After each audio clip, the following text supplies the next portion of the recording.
Hey guys, this is Charlotte, and you're watching Going In Raw. Hey, Friendo, Steve here. And Larson. And welcome back to Going In Raw, the only pro wrestling podcast you're going to be listening to right here at youtube.com/Steve and Larson. Available wherever podcasts can be found, and of course, taped live at the Twitch at twitch.tv/Steve and Larson. Join us this Sunday for our Hell in a Cell live reactions and recap. We're going to do our live reactions on the YouTube, so be sure to hit that subscribe button. And, of course, we'll be heading over to Twitch for our live recap. So go follow us there at twitch.tv/Steve and Larson. Road to Hell in a Cell on the Raw side, anyways, is pretty much done. We got a much clearer idea of how some of this stuff might go down, at least in the case of Bobby Lashley versus Drew McIntyre. I had doubts coming into this.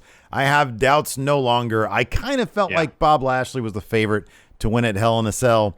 Now I can guarantee, unless there's some weird Vince wakes up and decides something, it's basically guaranteed with Drew McIntyre pinning Bobby Lashley in the main event of Raw last night. Yeah.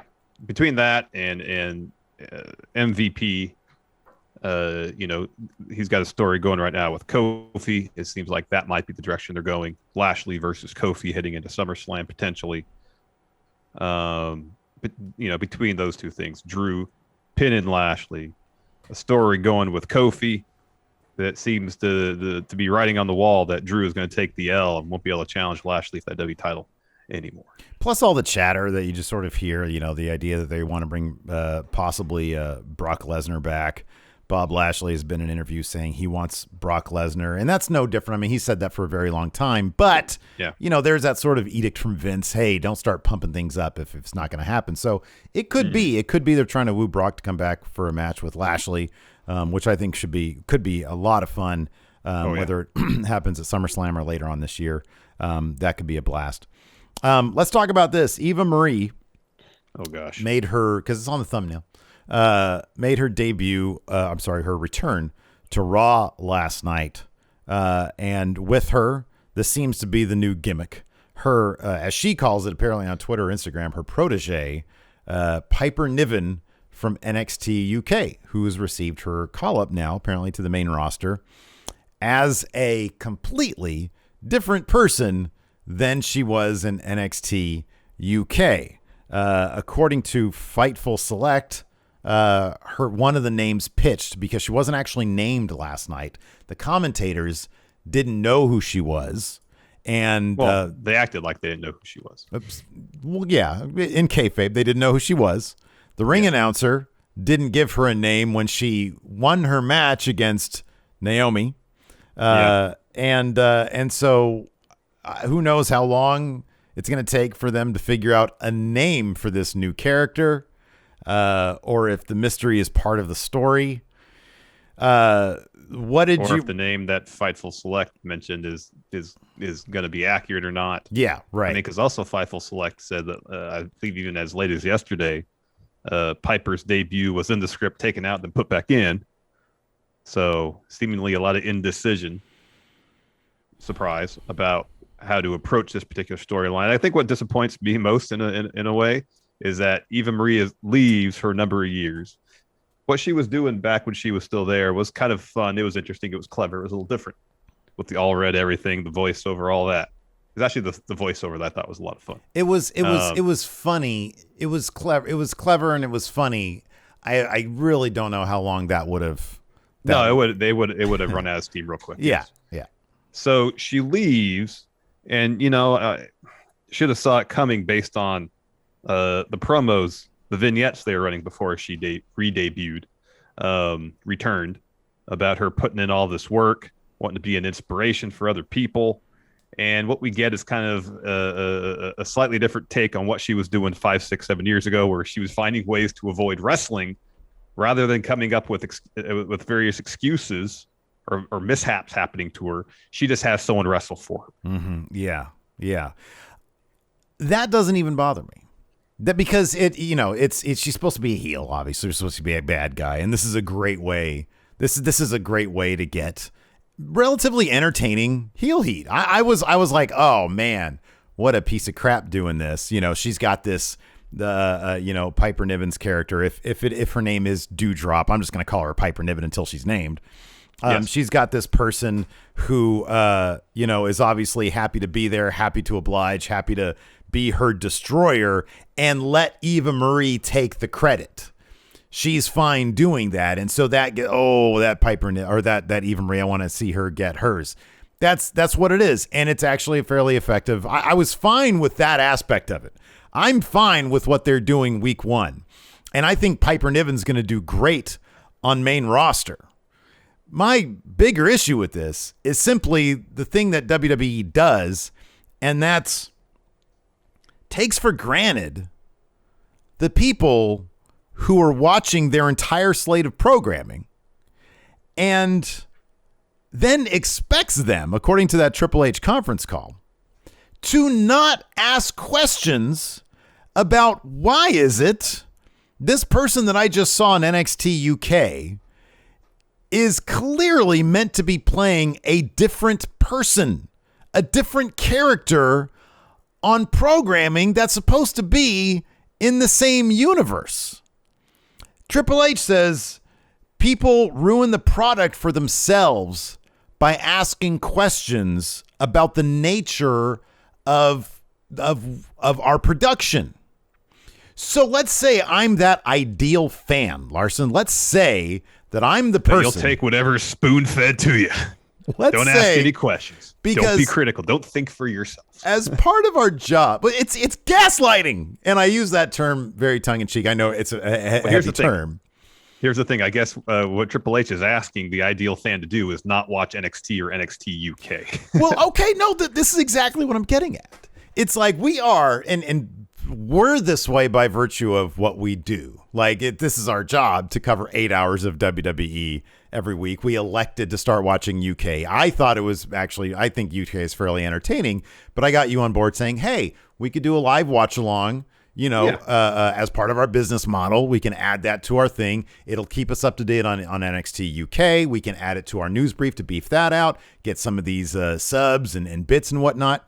And so it's just all around. It's a smart move. It's only an hour. It's fine. Yeah, it's fine. And so, but by virtue of what we do, we watch all 8 hours of WWE's main programming every single week.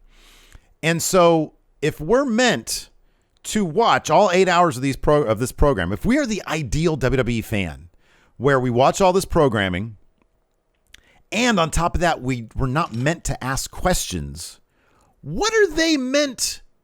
What are we supposed to be thinking here when we see a character that we really like in NXT UK? Because she's a great character in UK. Babyface, tough as nails, getting those wins over like Joseph Connors and stuff in the limited intergender stuff they do, or mixed tag stuff. And then she shows up on Raw. What am I supposed to think? Why do commentary not know what NXT UK is when I do? I don't even work there. I'm just a fan. It's that mentality of like, well, you're just supposed to go with it. Why? Like how? And it's that kind of thing where they're so stuck in the past that they think that like these are actual territories and we live in different towns and there's no communication between towns and who these people are. And it's like, just give us some continuity. And the funny thing is, I'm pretty sure that Triple H just says this stuff because he's towing the company line, because I'm pretty sure he wants continuity. He's the one creating the characters. Of course, he wants to see them continue on those characters on when they go to the main roster, I would think. So I don't know, man. The whole thing. It's so backwards. And this is the company that, according to Front Office Sports, wants something akin to a Marvel business model. And I don't think they mean that to say we want to make movies with our stars, but maybe they do.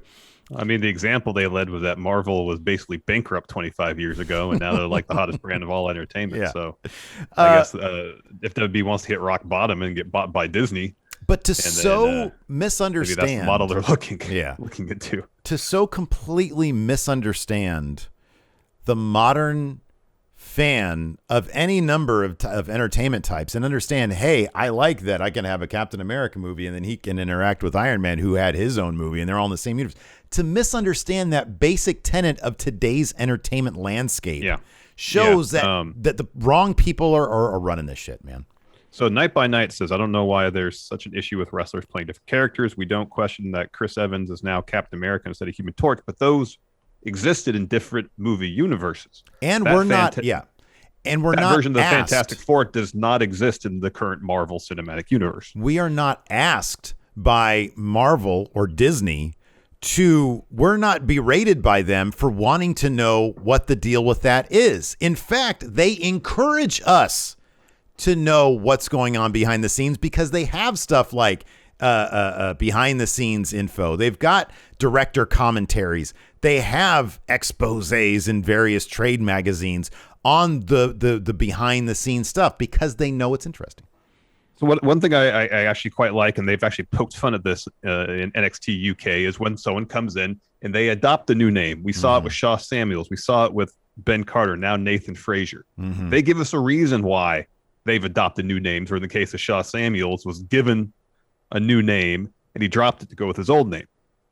We've seen it in NXT where someone gets brought in and they actually have, like a thing where it's like, okay, this is this wrestler's new name now. They make it a thing. And so there's continuity from even someone's career prior to WWE into WWE. And so, but when you get brought up to the main roster, seemingly, poof, clean slate. Yeah. Everything you did prior in NXT or NXT UK, maybe they'll reference it, maybe they won't. But we've seen Walter at Survivor Series, Yeah. Like this, it all exists in the same universe. Yeah. They pick and choose what exists. And the lack of consistency is honestly, I think what drags the company down. It's why 5-6 years ago they were getting 5 million viewers, and now they're lucky to get 2. I mean, God, they love to have 2 right now for Raw. Yeah. Last week I think it was 1.6. 1.6 and change. And I understand people consume stuff differently, but man, if you're must see TV, you're must see TV, and people will watch. They'll tune in. It's so eerie. As somebody who has come to appreciate modern form entertainment, where studios and artists are savvy enough to understand that that's really appreciated by people. Somebody here, White Brownie, I think, said the average WWE fan doesn't watch NXT or NXT UK. Now, statistically speaking, you're right. You're absolutely right. Bears out, yes. But here's the thing. Don't you want to reward the people who are paying attention with that continuity? And it's a small thing. Have commentary know who she is, but they want her to be a certain character. They want her to be seemingly the way she was acting with Eva Marie was they want her to be like a doormat, They want her to be sort of a pushover, somebody who's manipulated by Eva Marie. That's what I got from week 1. That Eva Marie is saying, hey, come under my wing, do what I say, and be grateful for it, and then I'll take you to the top. That's sort of the initial sort of signs I get from a relationship. But it's like, you could do this she doesn't have to be a completely different human being. Like there can be a relationship. You could bring somebody through. And I don't know. It's that stuff that is I can understand why, because at that point, WWE's coming off like they're completely and totally out of touch with how modern entertainment is. And the E in WWE is supposed to stand for entertainment. Entertainment. So, we're in a bit of a golden age of television right now where there's a lot of really great, and has been for a number of years, weekly, whether it's dramatic or comedy, science fiction, whatever series that is telling long form stories over the course of, whether it be 8, 10, 12, sometimes 20 plus weeks. And WWE has said by their own admission, that's our competition now, not wrestling, not sports, everything else on TV. And if you can't even hold true to the basic tenets of television storytelling as it exists today, you're going to fall way behind, as is evidenced by the ratings. When you could turn on to pretty much any other show in cable and you see continuity week to week, within the universe that show is creating. Yeah. WWE just doesn't do that and hasn't for a long time. If they had continued to treat NXT the way they did when Kevin Owens showed up and kicked John Cena's ass and held that title high, if they treated NXT the same way they did when Finn Balor came in as the hottest free agent from NXT, or the hottest draft pick from NXT, and won the Universal Championship like immediately, beat Roman Reigns clean, I think. If they had continued to do that, if that was the philosophy they continued, if everybody was terrified when Asuka was going to show up on main roster instead of everybody chomping at the bit, and then they gave her competitive matches against people like Emma, if they had continued to do that, NXT would still be on Wednesdays, maybe beating AEW.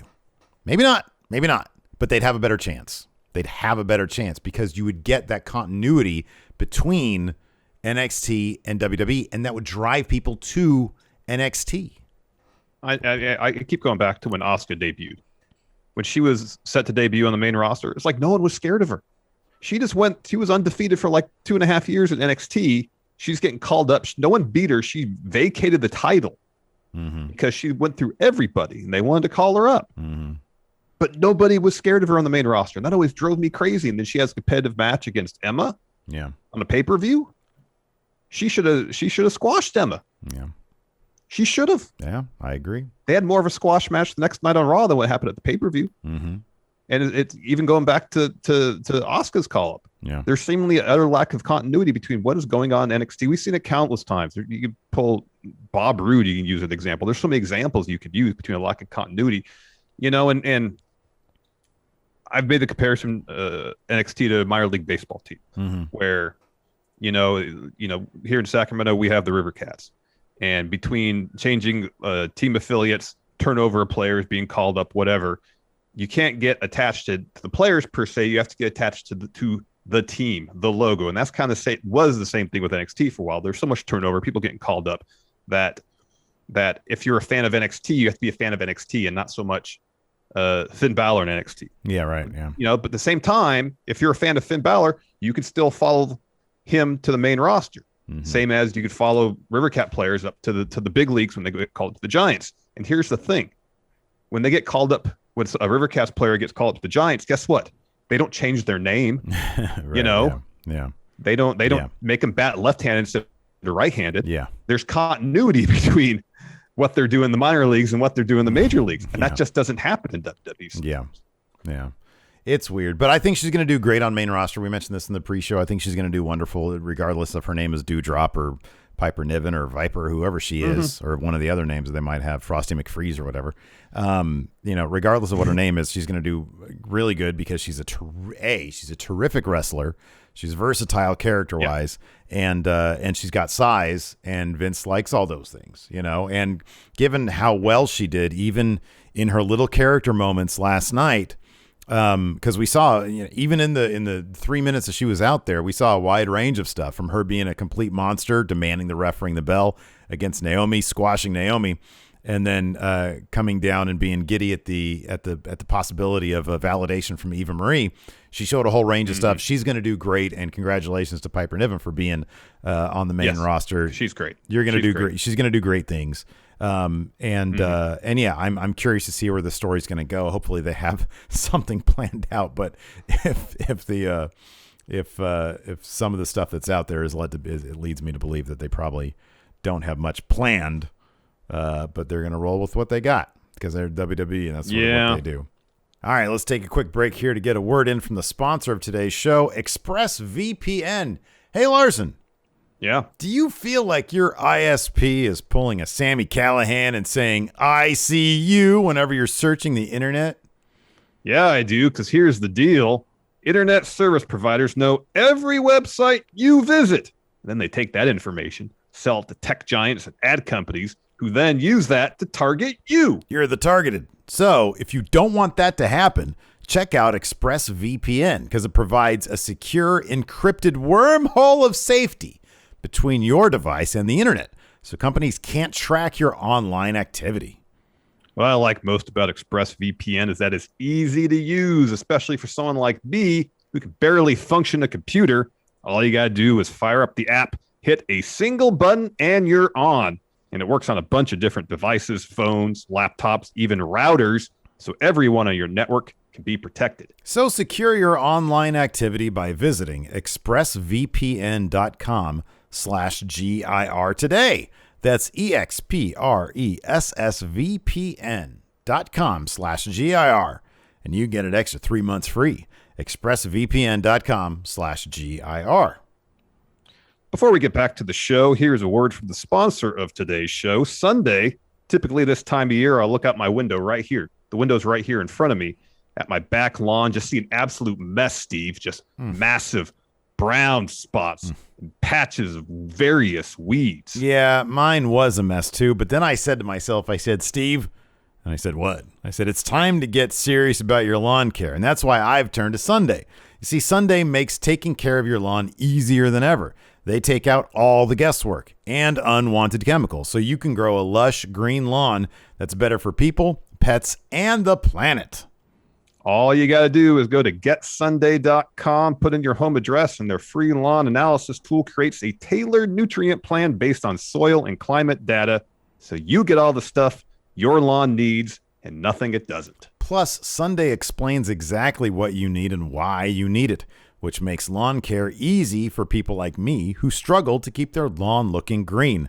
All I had to do was attach the ready-to-use pouch to my hose and spray. Now, instead of taking all day to care for my lawn, I can get it done in less than 15 minutes. So let Sunday take the guesswork out of growing a greener, more beautiful lawn this spring.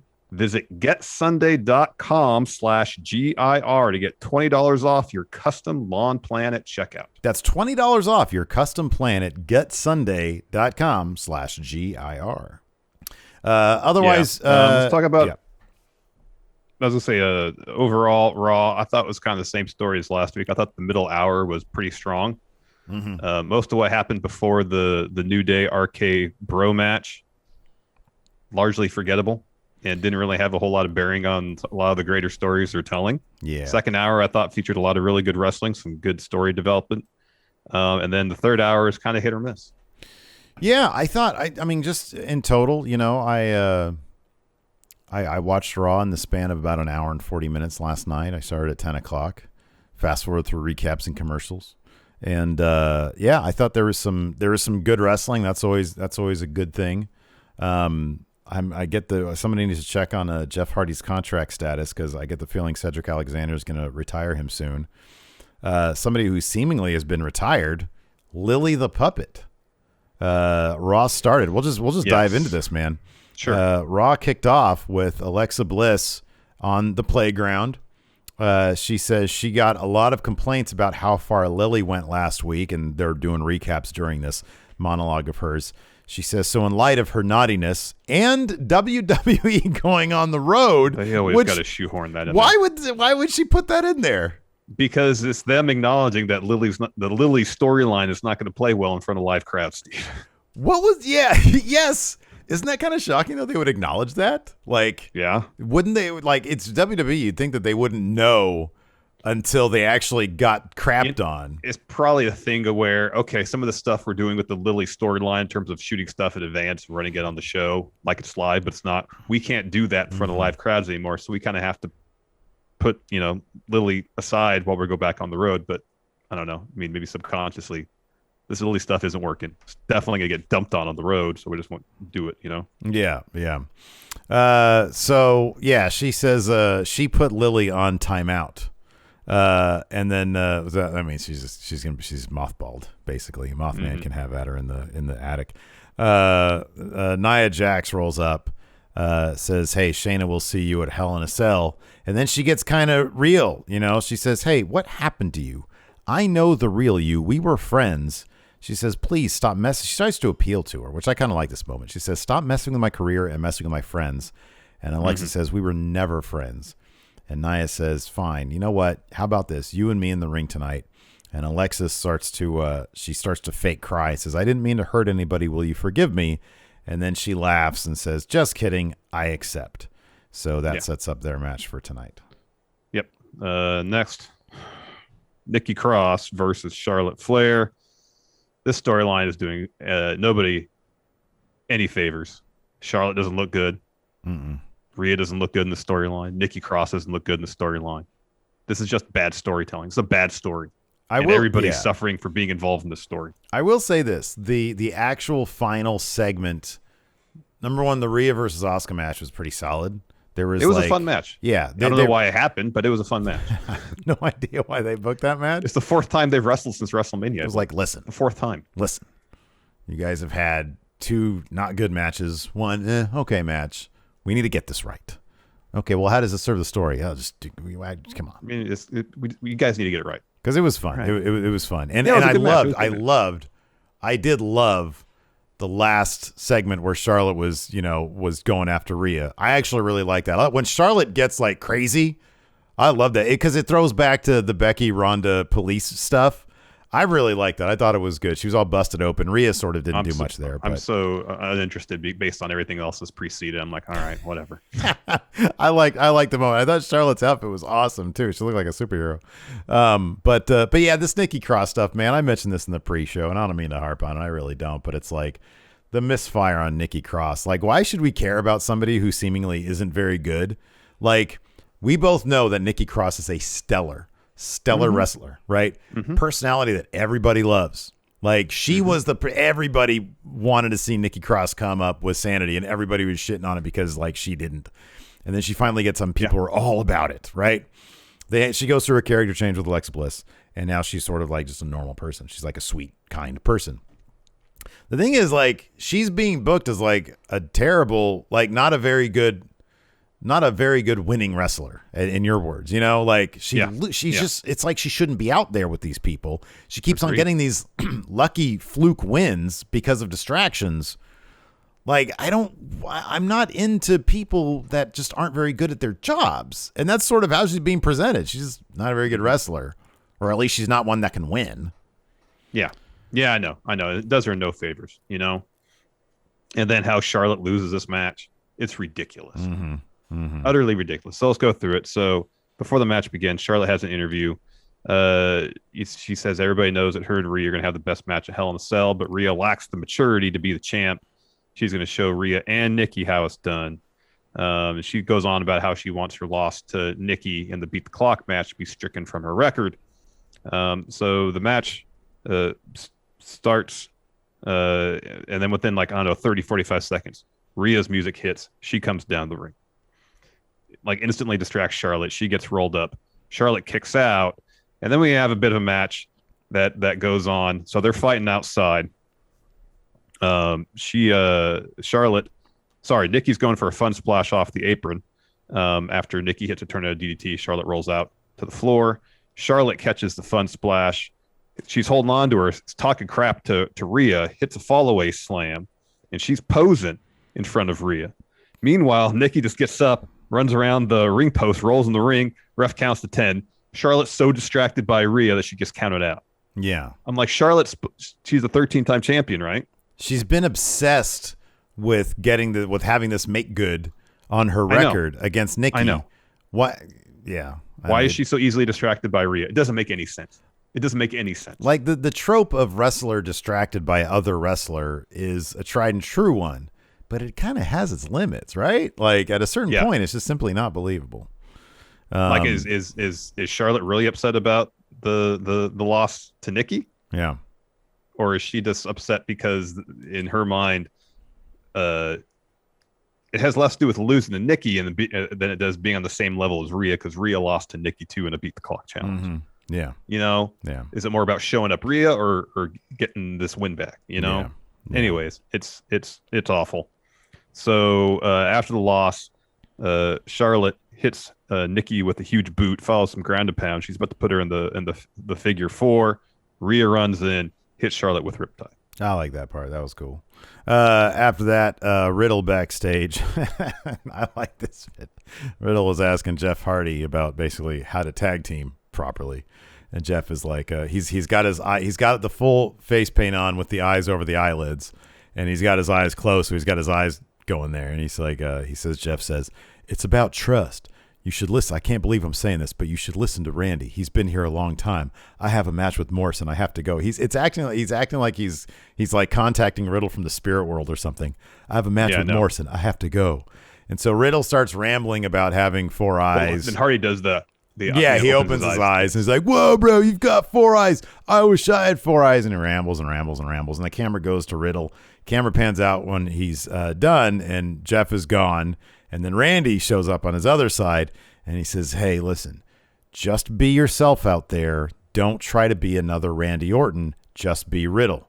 And so they have a match a little bit later. First up, though, we get Jeff Hardy versus John Morrison. This was rad because John Morrison hit Starship Pain for the win. I was very happy to see that. But mid-match, Cedric Alexander comes down to get a good, ringside view of this match. And after the match, Cedric yells for Jeff, and he says, hey, I want to apologize last week for not... I love Cedric's promos are so great because his voice just cracks the entire time. He says, I want to apologize for last week for not showing you the respect you deserve. I idolized you. I have since I was a kid. But then I went back and watched our match, and I saw how you taunted me. You disrespected me. And all I could see is the man that I had idolized is a sore winner. So the only thing I'm sorry for now is not kicking your ass into a retirement home. And Jeff, kind of like Steve, offhandedly getting him to writing a check that his ass might not be able to cash. Want to be careful with this stuff. Says, I'll retire if you can beat me in a match right now. Ugh. Yeah, no. Heavy stakes.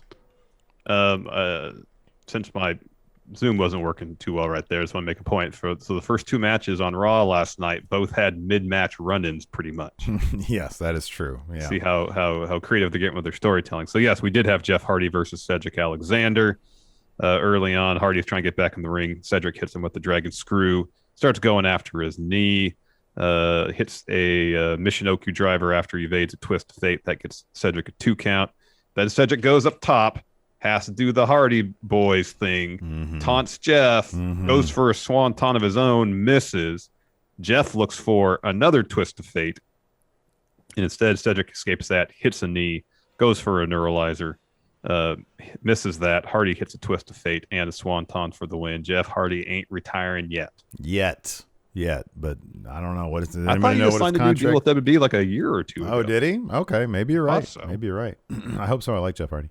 Now after that, we had what was supposed to be and hyped up to be Eva Marie's return in a match against Naomi.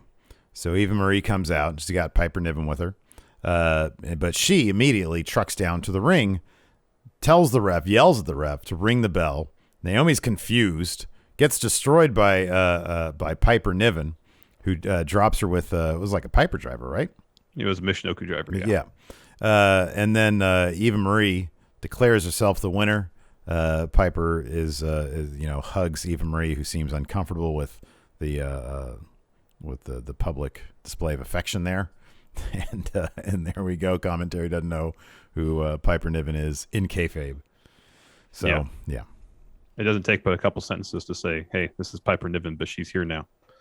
Yeah, but make it an actual thing. I know where if Eva Marie's idea is like, hey, I'm her mentor, I'm gonna I will rebrand you essentially.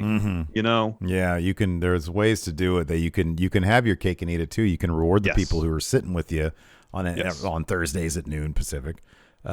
And still clue in the average fan, but they don't do that. Yep, totally. Next we had Mandy and Dana backstage. They're doing a photo shoot, and I kind of take umbrage with the idea that they'd actually be upset about what's going on, because they're doing a photo shoot, and then Tamina and Natalya are wrestling just across the way. Yeah. Well, I mean, this is a wrestling company, is it not? People are going to be practicing, getting their work in. And if you have a problem with people practicing their craft, then maybe take pictures somewhere else. Well, take it up with the photographers, not Natalya and Tamina, who are trying to improve themselves as a tag team. If this is a professional, company, work environment. Well, not number one, like sound is not an integral part of still pictures. No, if I'm not mistaken. I don't believe any audio is recorded when you take a picture, Steve. Because at that point, you're talking about moving pictures. Moving sound, pictures, movies. yes. The audio. The talkies, if you will. Yes. Yeah. Yes. This isn't the silent era of movies anymore. We're in the talkie era, Steve. That's what I figured. I don't know. Anyway, the WWE might still be in the silent era. Anyways, they get irritated with Natalya and Tamina. They're practicing in the ring. They're locking up and stuff. And they're like, hey, we're trying to take some pictures over here. Can you stop doing that? What you're doing? So they start talking shit to each other. Mandy calls them jealous because they don't look as good as them. Natalia's like, your priorities are out of whack. You need to work smarter, not harder. Mandy says, well, you guys only got in because of your last names. Natalya says, get in here and we'll teach you this thing or two. And then they have like a really super awkward fight, which eventually is broken up by a couple of the producers and refs there. Yeah. So yeah, it was, whatever. It's cheesy, but I didn't mind the segment in general, just the nature of it, because it's like, oh, they're leaving Thunderdome, they're doing something, a little interpersonal backstage thing that isn't just an awkward interview interrupted. A little bit different. I was cool with it, but it was goofy. It was goofy. After that, we had a Drew McIntyre interview. He gives Lashley a new nickname, Bobby Trashley. He needs to lose at Hell in a Cell just for that. Yeah, it was bad. This seemed a bit rambling, because he's like, I don't have to shift my focus to AJ Styles, as good as he is. Interesting, I have a match tonight while Lashley's up drinking champagne, but I wouldn't have it any other way. I'm facing AJ. He's one of the best in the world. He told Lashley last week that if you're going to be in Hell in a Cell, you need a brilliant strategy. And then he brings up William Wallace, talks about some battle strategy that he had. But he's not going to divulge his strategy, but it's cold and it's calculated, and it's going to lead to him becoming the next WWE champ. Yes. But it was a bit on the rambling side. Yeah, it was. I'm wondering what other like Scottish historical figures or tales he can bring up like next week. Oh, I was like the Loch Ness Monster. I disappeared during Hell in a Cell and I lost my match. Something like that. I don't know. Let's take a quick break here to get a word in from the sponsor of today's show, Raycon. Hey, Steve. Yeah. Summer, it's nearly upon us. It's time to break out the tank tops. Time to hit the lake, catch some warm summer rays. Yeah, man. Whether we're hitting the road to cover a wrestling show or just out getting our morning wind sprint in, whenever I'm on the move and still want to keep up with the freshest jams or stay up to date on my podcasts, I bring my Raycons with me. Yeah, with Raycon, you get crisp, powerful beats at half the price of other premium brands. Plus, they look great and feel even better. Raycons come in a wide variety of colors with customizable gel tips for a super comfortable in-ear fit. Whether you're hitting the gym to get your pump on, or going to work, or going to the lake, Raycons are built to go wherever you go. Yeah, man, they're perfect for my morning wind sprints. So listen up. Raycon's offering 15% off all their products for Going In Raw listeners, and here's what you got to do to get it. Go to buyraycon.com/raw. There, you'll get 15% off your entire Raycon order, and it's such a good deal, you'll want to grab a pair and a spare. That's 15% off at buyraycon.com/raw. buyraycon.com/raw. And before we get back to the show, here's a word from the sponsor of today's show, Molecule. Hey, Larson. Yeah. Did you know that I share a bed with 2 Pro Bowl quarterbacks, an Olympic swimmer, and a national women's soccer star? What? Yeah, that's right. Well, let me explain, though. When I heard that elite athletes sleep on a Molecule mattress, I knew I had to get my hands on one. Oh, I see. But you're far from an elite athlete, Steve. You got me there, brother. But I can at least sleep like an all-star on my Molecule. Heck, if Pro Bowl quarterback Russell Wilson says that Molecule gives him his best sleep ever, I'm not going to argue. I listen to Russ and get myself a Molecule. Molecule isn't like other mattresses in a box. Their sleep scientists have literally crafted the world's most perfect mattress. It's got zone reflex layers that adjust to all your weird, crazy sleep positions, so you never awaken to a stiff neck or back soreness. Plus, Molecule mattresses are antimicrobial and feature 6 times the airflow of your old mattress, so it keeps you cool all night. Molecule mattress is how elite athletes and Steve here gets the best sleep ever. Order your Molecule mattress and sleep on it risk-free for 100 nights. If you don't have your deepest, most restorative sleep ever, just return it. Go to onmolecule.com and save 20% with promo code GIR. Again, save 20% with promo code GIR at onmolecule.com. So after that, we had, man, this is a pay-per-view level match right here, man. This match was great. This was a pay-per-view level match. RKBro. This should have been a show. So dang good. RKBro versus the New Day. And holy crap, this was like a half-hour long match, man. It was great, and I liked how commentary. This is a situation where commentary, which we don't get enough in WWE, and I don't blame commentaries, probably because they're just getting crap fed in their ears. Yeah. Where commentary was enhancing the story being told in the ring. Yeah. The whole story going into it was New Day, well-oiled machine. They've been a team for years. RKBro, new team. They barely get along. It seems like Orton's barely putting up with Riddle, even though he might have a soft spot for him. And so the first third of this match, before the first commercial break, was all about New Day's superior teamwork. They were working well as a team. Yeah. During that first commercial break and the bit of match that followed, it was all about RK-Bro finding their stride as a team. And so by the time we come back from that second commercial break, RKO was dominating. And commentary was really feeding into that story. There was a sense of urgency in this match that made it feel like not just a pay-per-view match, like a Big Four pay-per-view match. Like it felt like these guys were wrestling because they knew there were stakes involved. There was no titles involved, but there was a sense of urgency, a sense of physicality that I really enjoyed. Like afterwards, it looked like everybody was beat up. Yeah. The sense of a realism and urgency that made it more than just your typical mid-card TV match. It was great. Yeah. All the stuff with Riddle and Orton and the New Day. Like this match feels like it had to happen. You know, there was a very distinct reason for this match based off of the story that I've been playing out over the past month or two, and it was really, really damn good. There was this great moment right before a commercial break where New Day fake a suicide, like stereo suicide dives, and instead I forget like Kofi stops himself on the ropes, but then Xavier does an Andrade pose. He does a Los Ingobernables pose there on the apron. It was awesome. Oh, that's funny. I was too busy watching Kofi. Like he was managing to balance himself over the top rope. Yeah, right. Yeah, bounce. Yeah, without his feet touching the mat. I'm like, wow, how is he doing that? That's really impressive. If you look at Xavier, he like goes to the apron, he lays there like this, and he goes like that. Oh, that's great. It was pretty rad. Yeah, that's great. The finish of this match was outstanding too. So I'll rewind a little bit before the finish. So Orton's going for a draping DDT on Xavier Woods. Kofi saves him. Woods then hits Orton with an enziguri. Orton stumbles back to his corner, tags in Riddle.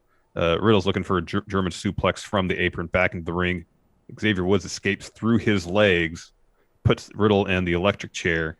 Kofi tags in, hits a double stomp off the top that gets the two. New Day set up for their finish. Riddle escapes that, hits a knee on Kofi. Kofi tumbles to the floor. Orton tags himself in, goes for an RKO on Xavier Woods. Woods escapes that, looks for a roll-up. Orton kicks out, and then Woods goes for an honor roll, and right as he's leaping out of that, Orton hits him with an RKO for the win. It was great. Great match. It was terrific. This was great. White Brownie here in chat points out, did anyone catch Kofi asking Riddle mid-match for his papers? I love that that's a thing. And then, of course, at the end of the match, still no pose from Randy Orton. But Riddle was thoroughly enjoying. We'll get that when they win the tag titles at SummerSlam. Yeah. After that, we had a Rhea Ripley interview. Mentions that Charlotte's delusional. Instead of focusing on our title match, she's busy trying to mend her own ego. She says it's funny watching somebody with a huge ego crumble like that, but she has to focus on her match tonight against Asuka, which was next.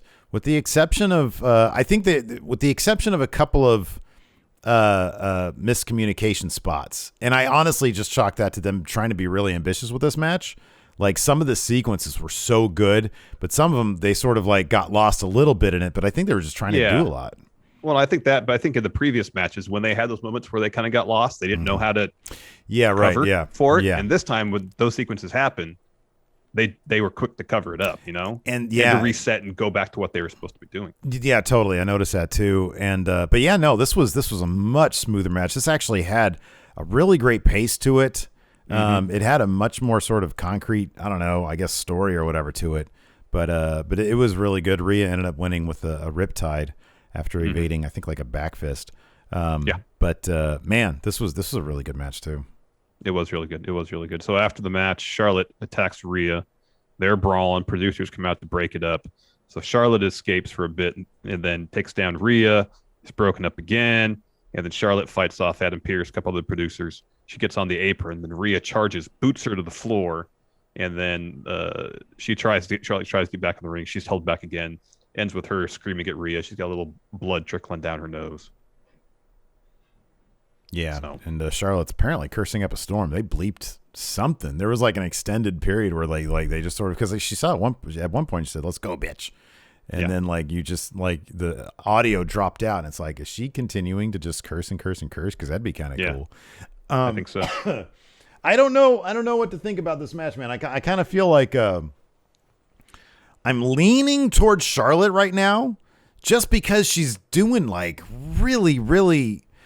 She's doing the most showy, confident work right now between the two of them. And I think sometimes Vince just is like, yeah, I'm going to go with the person who's doing the best, like the meatiest character stuff. And I don't think it's any fault of Rhea Ripley's that she's kind of lost in this character. Languishing a bit. Yeah, no. But I wonder if her title reign might suffer because of it. And I think it might be, truncated at Hell in a Cell. Last year we had Bayley's title run cut short by Sasha, and we had Drew lose his title. So Hell in a Cell is generally looked at. Obviously, it's not a big four. It's not even a big five with Money in the Bank. But it's also, things happen there. I think that this could totally go. Part of me feels like this is WWE's kind of reset heading into a return to live crowds. So if they want to have any title changes leading into SummerSlam, I know there's still a pay-per-view before that in Money in the Bank, but I think Money in the Bank will be anchored by the Money in the Bank matches, not so much title changes or huge story beats. They want to start setting everything up for SummerSlam now, and if they got a marquee matchup with Charlotte against whoever, they'll put the belt on her on Sunday as opposed to waiting that whole other month. Because I kind of feel like the original plan was for Charlotte to walk out of WrestleMania with that title anyways against probably Lacey Evans. So, yeah, it wouldn't shock me if they just sort of put her back on that path and figured things out with Rhea in the meantime. After that, we see Bobby Lashley, his ladies in MVP. They're all partying in his suite. What's it? I always forget. You always know. Who's the interviewer? The British Kevin Patrick. That's what I thought it was. Kevin comes in, asks Bobby about Drew and Sunday. MVP yells at the interviewer for being disrespectful. MVP says Drew is foolish to take a match with AJ this close to Hell in a Cell. Bobby grabs the mic, says when Drew steps in Hell in a Cell, he'll wish he never heard my name. He says, I heard him compare himself to William Wallace. I kind of like that. It's because when we're in there, I'm going to publicly execute Drew and mount his head on a stake, which is, wow. That's pretty dark there, Bobby. Then we had Nia Jax versus Alexa Bliss. And this is another one of these weird Alexa Bliss things. There's a real match here. She tries to chop away at Nia. Nia shoulder tackles her, throws her around, misses a leg drop. Alexa perks up, gets up on the top, and then Reginald comes in to try to distract, which allows Alexa to take over. She hits a great-looking tornado DDT, twisted Bliss, but then Reginald pulls her off for the DQ win for Alexa. And after the match, Alexa sort of hypnotizes him. And then as Nia gets up, she runs off and Reggie snaps out of it. So it was sort of a whatever match. Alexa versus Shayna at Hell in a Cell. What are you thinking for that? Yeah, is Alexa going to hypnotize Reginald again for her benefit at Hell in a Cell to get the win over Shayna? I get the feeling that Alexa's totally going to win at Hell in a Cell. I mean, if they're getting rid of Lily, yeah, I still think they're going to keep Alexa strong, and they do not care about keeping Shayna strong. Shayna could come back strong for this match if they consider last week like Alexa getting one on her, but I'll have low confidence points on this. I don't feel like Shayna's going to win this match. If she does, I'll probably be surprised.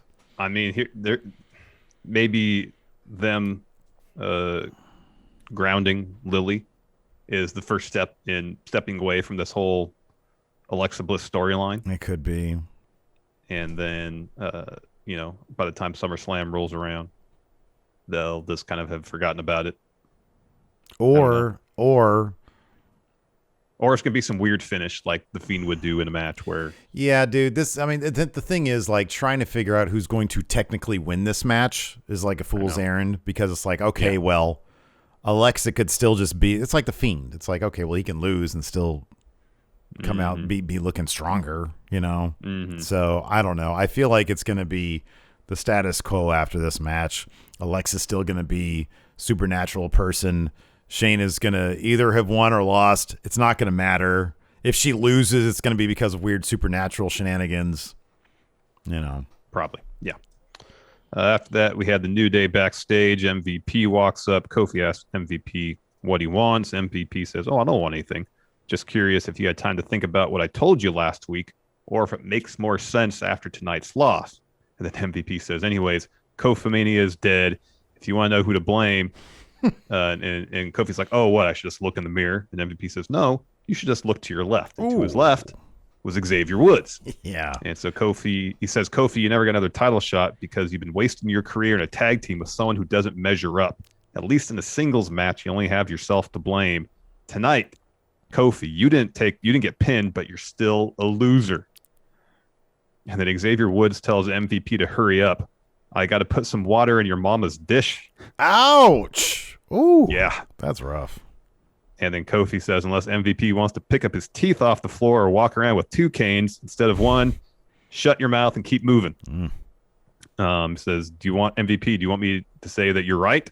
I'll never say that. Like I told you, that's what Kofi says, the reason I've been successful is because of the bond I share with my friends and my brothers, and nothing MVP says will ever change that. So MVP says, well, I wish you luck on your match Sunday. Oh, wait, you don't got one. He's born drilling a little hole in Kofi's head there, man. Getting in there. He's looking to live rent free in that particular head. And I hope it plays out, man. I hope Kofi goes to he turns and then he's got to find his way back. If they tell a whole arc, you know, where he ditches the New Day and then he comes back around at some point, I'd love to see it. I want to see some cool stories, man. Probably not going to happen, though. What did happen is Elias and Jackson Riker again. Jesus Christ almighty. We got a Riker promo beforehand. You let go of Aleister Black, you let go of Braun Strowman, and we get stuck with this? I don't get it, man. I don't get it. So Riker says in his little picture-in-picture promo, Elias broke up the team because he's afraid of Jackson Riker. That's fine. Elias wanted to walk alone. That's fine. Because Riker says, I wasn't holding Elias back. He was holding me back. And it ends the same way. Elias, he's in a position where he get back in the ring and get counted out. He just got counted out. Why do they think this is a good story? Nothing about this is compelling. The whole breakup makes no sense. Cares about this shit. Nobody cares about this shit. Really cool main event sequence, though. We had AJ Styles. You know, this is one match where, because of how fun that 6-man ended up being, I didn't mind them turning this into a 6-man because we had a really elongated AJ Styles Drew McIntyre match. Like, this all kicked off with like 40 minutes left in the show. And Drew made his entrance about 40 minutes till the hour. Yeah. Did you see that text I sent it last night? His entrance was 7 minutes long. Yeah. Because it started, and then I was like, what the hell? This is still happening right now? And then I get to like 7 minutes after his entrance started, and like it was still playing, and then Bobby shows up, and Bobby sets up a whole great spread with champagne and some honeys and MVP, and they have taken over the entrance area. And so when AJ and Amos, it was very charming when AJ and Amos come out. You know, AJ sort of no-sells them at first, and he raises his hands or whatever. And Amos, you see Amos back there, and there's like one of the ladies is like sort of, you know, pawing at him a little bit. And he looks over, he's kind of confused, but he's also kind of enjoying it. He starts chatting up one of the ladies, and AJ's about to go to looks back. He's like, "Come on, man, we got to get out of here." And he's everybody's having a good time. It's good stuff. That was a nice touch. I mean, Drew versus AJ was a solid bout and led to once the Viking Raiders came ringside pretty early on, pretty predictable 6-man bout. And this is on me. I should just enjoy what is a good match, Drew versus AJ. But once I see the Viking Raiders come out, I know where it's going. Stop asking questions. Right, you're ruining the experience for yourself. Just efficiency. I know Drew and AJ is a good match and it'll be good wrestling. But when I know the Viking Raiders are coming out, this turned to a 6-man tag. It's filler. It's filler. It's what it is. Just be efficient with your storytelling. Stop asking questions, all right? The thing is, filler. They made Drew McIntyre and AJ Styles a match that can main event any pay-per-view, a filler match. Yeah, but it was I don't know, it was a long one though. It was like a longer match. It was like 10 minutes. It was like 10 minutes. I think it was like 15. Whatever. 10 minutes these days is a match. lot. 10 minutes these days is a lot. Still a filler match. So Drew was pretty distracted during the singles match. He hits a future shock pretty early. Yeah. Gets up, stares down Lashley while he waits for AJ to get up so he can get a Claymore. As he stares down Lashley, he gets mad. He starts walking down. As AJ gets up and Drew turns his attention towards him for a Claymore, Amos pulls AJ out. The Viking Raiders come down to help even the odds there. Drew keeps on getting distracted by Bobby at ringside, but the actual match itself had some really cool stuff going on. At one point on the outside, Drew just gives Bobby this jab with his right. It was pretty great. Bobby gets leveled back. Drew goes up on top, clotheslines AJ. Bobby then attacks Drew. The Raiders attack Bobby. We get a DQ finish, of course. We come back from commercial after Drew had thrown Bobby with an overhead, and we have a 6-man Drew and the Viking Raiders versus AJ, Amos, and Bobby Lashley. The great thing is, of course, Bobby had to run to the back. So about 3 minutes into the match after the commercial break, the match is going on, but it's kind of a handicap match because Bobby's not out there. He comes running down in his wrestling attire because he wasn't going to wrestle in his dress attire, which I wish he would have. But no, I thought it was really fun stuff. Amos always looks like Amos can't help but smile during half of the match. He gets in, he pounces Ivar. He's throwing the Viking Raiders all over the place. There was a really cool moment which made this match alone to me, which was an Amos and Drew had their face off, two big dudes. Drew is very rarely outsized, and he looks at him and he goes to throw a punch and he gets grabbed by the throat from Amos. Styles goes for a phenomenal forearm a little bit after that. Drew evades that, throws him around some more. Amos tosses the Raiders around over the barricade, I think. AJ tags in Lashley, who gets confused by the tag and promptly eats a Claymore and eats the pin from Drew McIntyre, basically guaranteeing Bob Lashley is going to win at Hell in a Cell. I totally get your point. I thought it was pretty fun stuff, so I was willing to give it a pass there. Yeah, no, I said that's on me about AJ and Drew being filler. Listen, man, you gotta stop. I should enjoy it. Stop asking questions, Larson. All right. Well, I mean, when we're to a degree conditioned to think about it in a certain way based on how they book their show, 3 hours is a lot of time to fill. Yeah. So I know they do this stuff. And I know why they do it. Conditioned you to take a pedigree sledgehammer. I don't think so, Triple H. Let's answer some questions. So Jorge D here on the Twitch says, in kayfabe, did Piper Niven leave NXT UK because she was tired of mentoring Jack Stars and she wanted to be the mentee?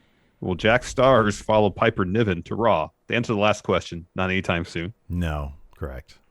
And also, it would be great if they mentioned that. Oh, it'd be awesome. But it's not going to happen. No. It's like I get and I know. I mean, some people here in chat, like I appreciate it. We're just talking wrestling, so I'm not like talking shit or anything. But it's like, yeah, definitely. Even if the philosophy is, as Night by Night, who does a wonderful job, sort of playing devil's advocate, playing the other side, because he doesn't mind that stuff. Says, well, it's not, Raw. They're not aiming for the hardcore fan. But I think that's kind of the problem.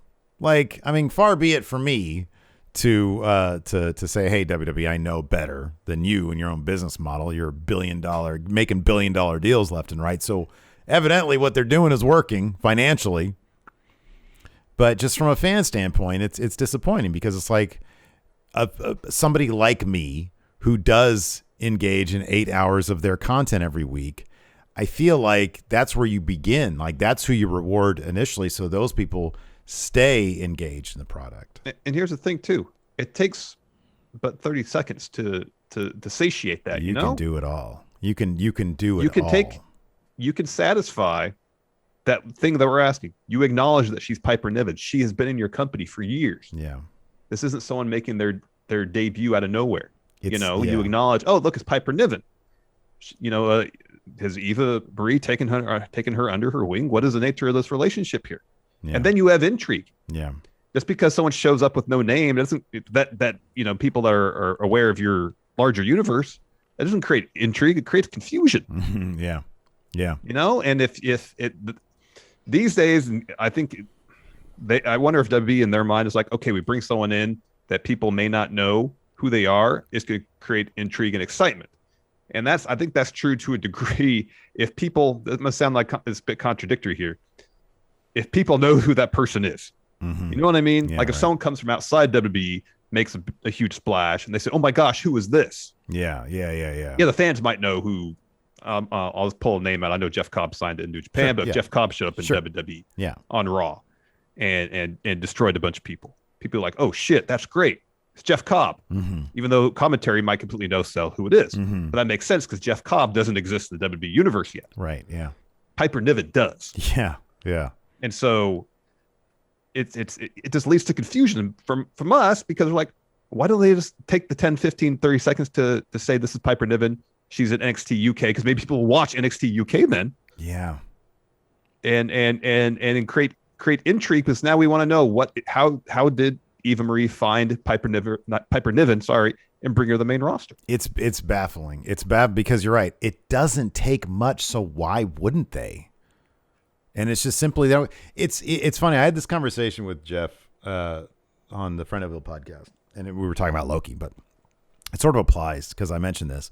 I was watching this video where Donald Bellisario, the creator of many 80s TV shows, including Quantum Leap, was answering fan questions about Quantum Leap. And this video only dropped like a couple of years ago. He's still alive. He's still doing great. But they said, hey, what was the deal with the Evil Leapers? Which was a story that played out over like 3 episodes where there was this other Project Quantum Leap. And there was like other Quantum Leapers who were trying to set things bad where he was setting things good, right? And he said, yeah, I don't really know. It's just something we did. I didn't really understand the concept all that much. And then one of the other writers wrote another episode with it, and I just didn't want to deal with it. If that's now, people want to know the lore of, whoa, wait a second. Look at this universe you've built. And who's this other person leaping around? What is this other story? That old school mentality of he was just using Quantum Leap as a way to tell a variety of stories. And the time travel thing was a great framing device for that. He just wanted to be able to tell a variety of stories. He didn't really care that much about the universe that he created to do so. But that's what people like these days. People want to, they want to be the invested. Macro story. I know. But I do wonder, and Jeff was saying this, it's just, that's an old school mentality, which Vince, who's running things, and Bruce, who's helping him run things, that's where they come from. Yeah. Oh yeah, we look at Jackson Riker. Look at this guy. Like you can, he's great. Look at him. And that's what that's what it boils down to. Well, look at him. He's great. Well, you watch weekly TV in the 80s, and yeah, by and large, the episodes are relatively self-contained. Yeah. Yeah. There's not a whole. They're meant to say there aren't macro stories. I mean, obviously, there's instances where there are, where there's stories that'll span seasons or even whole shows. But it wasn't as, I don't believe. I mean, I grew up in the 80s, but hey, that was also 35, 40 years ago.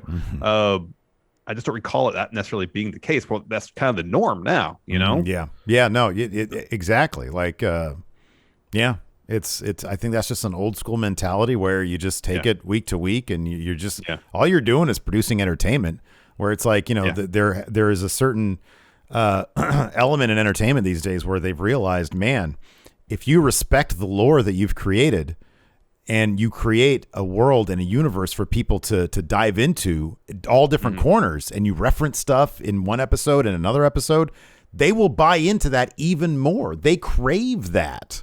I know. It's just the old school mentality does not understand that. And I think that's what WWE does. It could be. So DKC returns here in chat, says it's no different than T-Bar. They just want Niven to be a new character. And I believe we had the same issue, especially with Dio.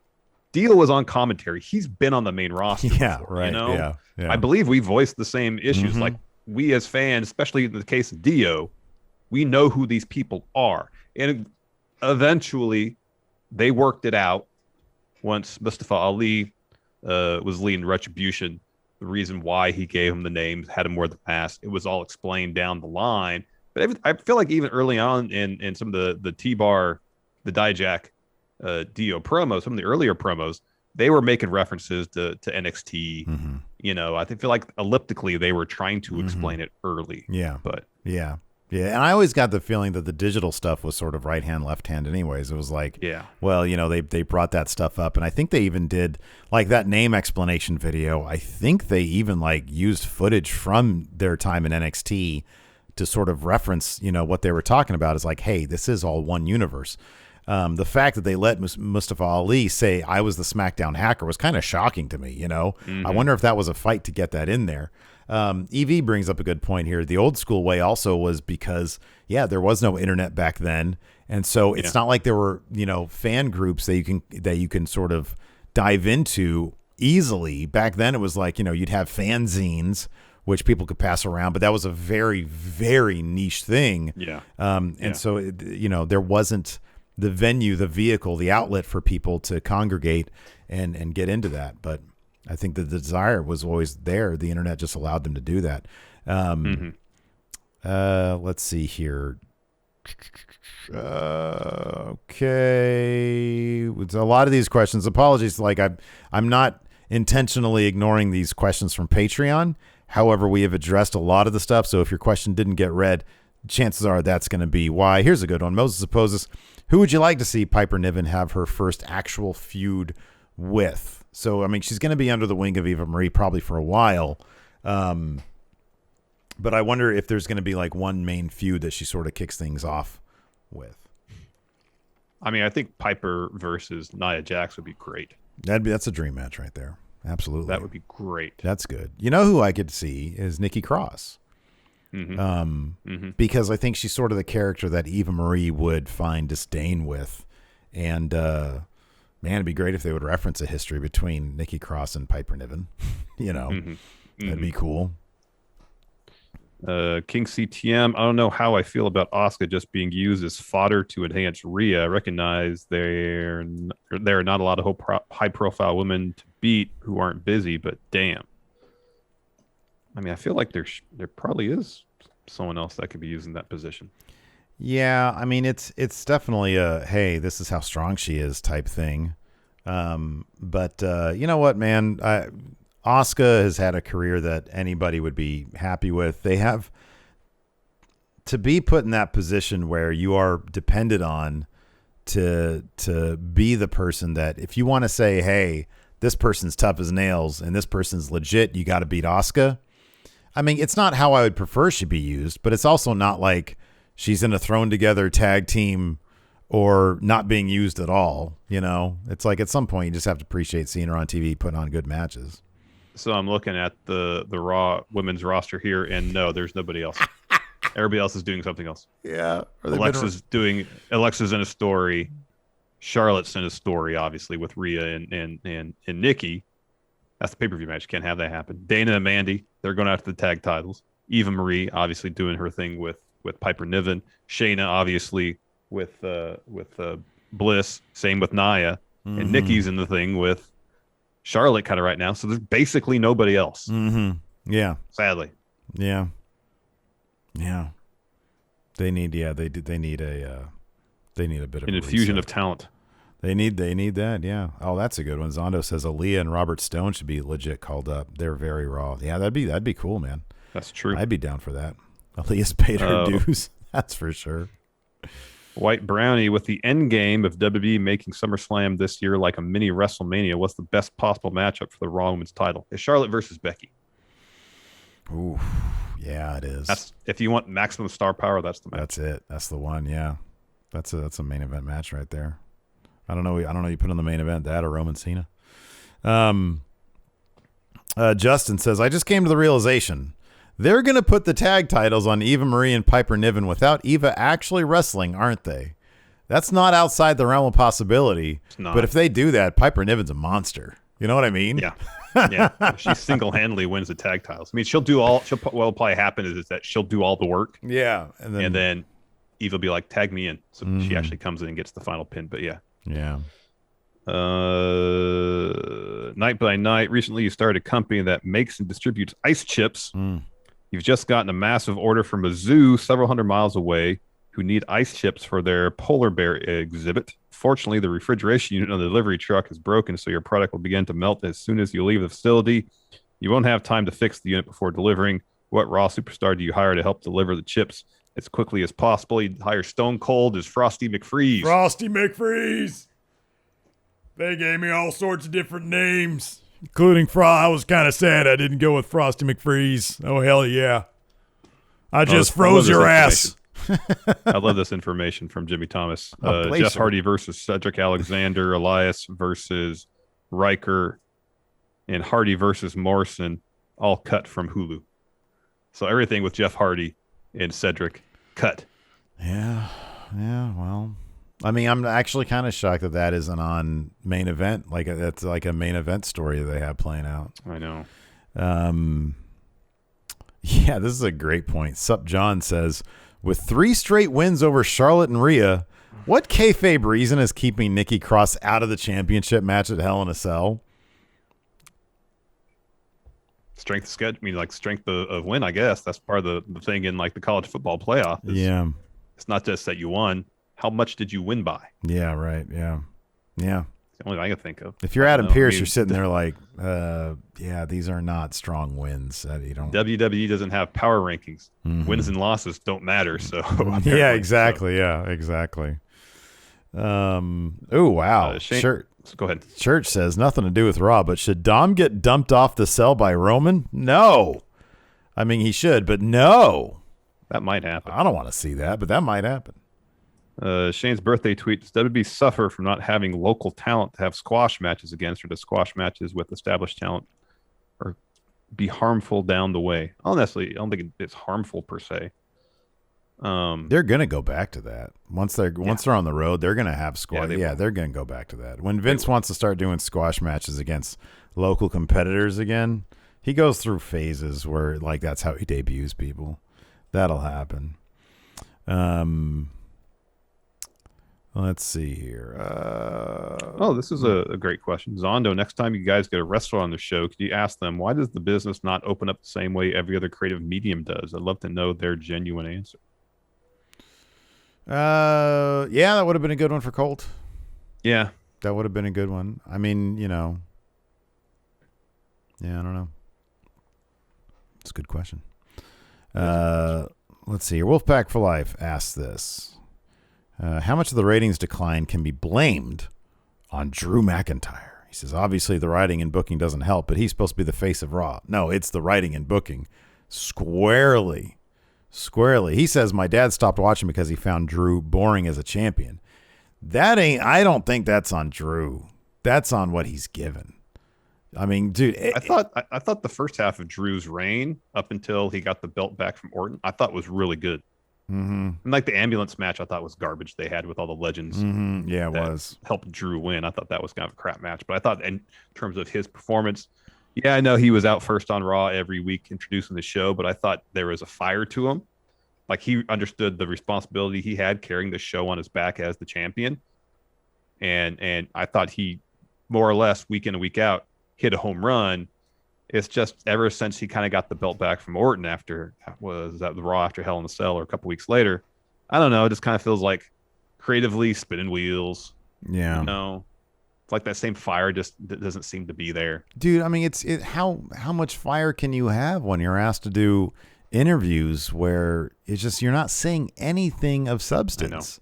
I know. Like, I'm sorry, but even, I mean, the story of Drew having to learn to become champion and being in different matches and whatnot was interesting, and I thought by and large they did a decent job of it. Yeah. So after he got the title back from Orton, it was like, okay, he knows how to be champ now. He had the TLC match with AJ earlier in the year, I believe, or late last year. Whereas a similar situation, first time he's ever been in this match, is he gonna drop the ball like he did against Orton? No, he got the win, even though Miz cashed in, all that.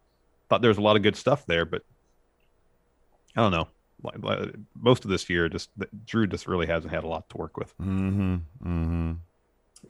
King CTM, do you see Piper Niven eventually becoming Raw or SmackDown Women's Champ, or do you think she'll end up being the Big Show of the women's division after breaking up with Eva? Hey, Big Show was a world champion.